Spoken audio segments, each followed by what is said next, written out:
மின்துண்டிப்பு நீடிப்பு இறுதி தீர்மானம் இன்று என்பதான செய்தியாகவே இதனை நாங்கள் அவதானிக்கலாம். நாடு பூராகவும் இடம்பெற்ற மின்துண்டிப்பை தொடர்ந்து செயலிழந்த நுரைச்சோலை மின் நிலையத்தை மீண்டும் மின் விநியோக கட்டமைப்புக்குள் இணைக்கும் வரை நிலைமையை முகாமைத்துவம் செய்வதற்காக எதிர்வரும் நாட்களில் மின்துண்டிப்பை மேற்கொள்வதா இல்லையா என்பது தொடர்பில் அறிவிப்பதாக மின்சார சபை இவ்வாறு தெரிவித்திருக்கிறது.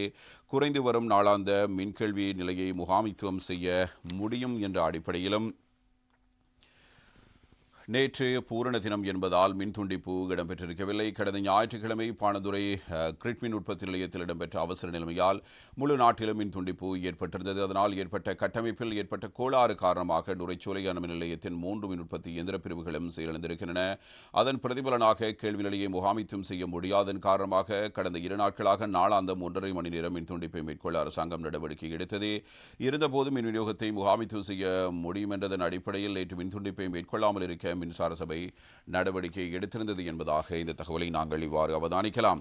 இதனிடத்தில் ராஜித சேனாரத்ன முன்னாள் அமைச்சர் முன்னாள் பாராளுமன்ற உறுப்பினர் தெரிவித்திருக்கிற கருத்து இவ்வாறு வெளியாகிறது. குரங்குகளை சீனாவுக்கு ஏற்றுமதி செய்ய திட்டமா என்ற கேள்விக்குறியுடன் கூடிய தகவலாகவே இதனை நாம் பார்க்கக்கூடியதாக இருக்கிறது.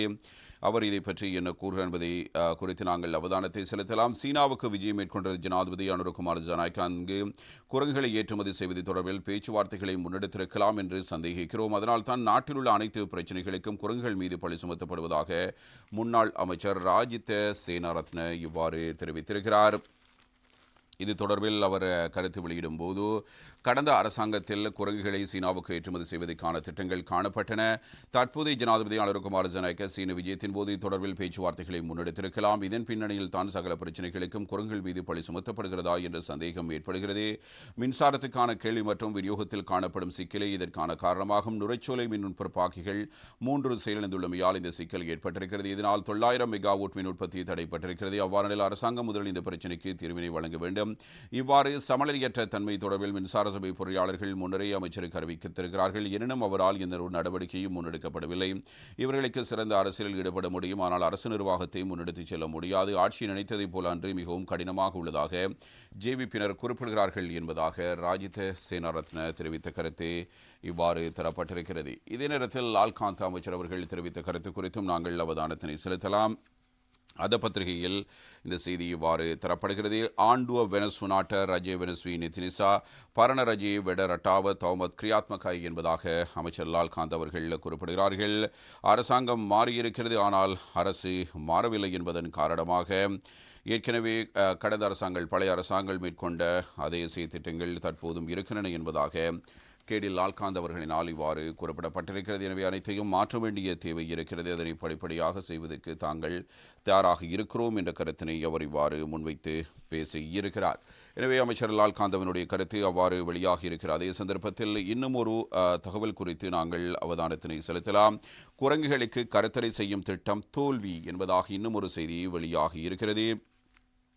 நாட்டின் பல பகுதிகளில் செயற்படுத்தப்பட்ட குரங்குகளுக்கான கருத்தடை திட்டம் தோல்வியடைந்திருப்பதாகவும் குரங்குகளால் ஏற்படும் அச்சுறுத்தலுக்கு தீர்வு காணும் நோக்கில் இந்த திட்டம் இவ்வாறு முன்னெடுக்கப்பட்டிருந்ததாகவும் குறிப்பிடப்படுகிறது.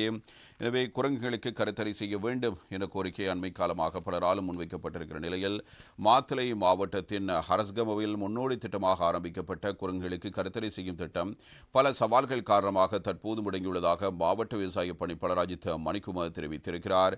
கருத்தடை செய்வதற்கு கால்நடை மருத்துவர்களின் பற்றாக்குறையும் கிரித்தல கால்நடை மருத்துவ பிரிவுக்கு குரங்குகளை ஏற்றிச் செல்வதற்கு அதிக செலவினங்கள் ஏற்படுவதும் முதன்மையான தடையாக இருப்பதாக விவசாய பணிப்பாளர் சுட்டிக்காட்டியிருக்கிறார். இந்த விடயங்கள் தொடர்பில் புத்த சாசன மற்றும் கலாசார அலுவல்கள் அமைச்சரும் ஒருங்கிணைப்பு குழுவின் தலைவருமான கமகேந்திர திசாநாயக்க மற்றும் விவசாய அபிவிருத்தி பிரதி அமைச்சர் ஆகியோருக்கு அறிவித்துள்ளதாகவும் அவரால் குறிப்பிடப்படுகிறது. இத்திட்டத்துக்கு தேவையான உபகரணங்களுக்கு 12 மில்லியன் ரூபாய் செலவாகும் எனவும் அதிகாரி ஒருவர் இவ்வாறு குறிப்பிட்டு பேசியிருக்கிறார். இதனிடத்தில் அமைச்சர் சுனில் ஹந்துன்னெத்தி தெரிவித்த ஒரு கருத்து இவ்வாறு தரப்படுகிறது. தினக்குரல் பத்திரிகையில் மின்சார தடை சிறிய பிரச்சினை, அமைச்சர் பதவி விலக தேவையில்லை என்பதாக சுனில் ஹந்துன்னெத்தி அமைச்சர் கூறியிருக்கிறார். இதற்காக மின்சக்தி அமைச்சர் பதவி விலக வேண்டும் என்ற அவசியம் கிடையாது என்பதாக அவருடைய கருத்து இவ்வாறு வெளிப்படுத்தப்பட்டிருக்கிறது. மின்சாரத்துறை ஏற்பட்டமை தொடர்பில் மின்சார சபையும் மின்சக்தி அமைச்சும் மின்சாரத்துறையினரும் மிகவும் தெளிவாக விளக்கம் அளித்திருக்கிறார்கள். இது ஒரு சம்பவத்தால் நடந்தது. மின்சார கட்டமைப்பில் சமநிலையை பேண்டிவிடுவது அவசியமான ஒன்று. சமநிலை இல்லாமல் போகும் நேரங்களில் மின் கட்டமைப்புக்கு பாதிப்புகள் ஏற்படலாம். அது வேண்டுமென்று செய்தது அல்ல. அரசாங்கத்தின் குறையாக அதனை கூற முடியாது. தேசிய மின்சக்தி திட்டம் ஒன்று முறையாக இருந்திருக்கவில்லை. அந்த குறைபாடுகளை நிவர்த்தி செய்தே முன்னால் பயணிக்க வேண்டும் என்பதாக அவர் கூறுகிறார். இதேவேளை இதுபோன்ற சிறிய விடயங்களுக்காக அமைச்சர் பதவி விலக வேண்டும் என்ற அவசியம் கிடையாது. இதற்கு முன்னர் பல்வேறு பாரதூரமான சம்பவங்கள் நடந்தும் அமைச்சர்கள் அப்போது பதவி விலகவில்லை. ஆனால் நாங்கள் பொறுப்புள்ள அரசாங்கம் என்ற ரீதியில் பொறுப்புகளை ஏற்றுக்கொள்வோம். ஆனால் இந்த விடயத்தில் பொறுப்பேற்பதற்கு அவசரப்பட வேண்டிய இதில்லை என்பதாக அமைச்சர் சுனில் ஹந்துன்னித்தி இது தொடர்பான விடயத்துக்கு இவ்வாறு விளக்கம் அளித்திருக்கிறார்.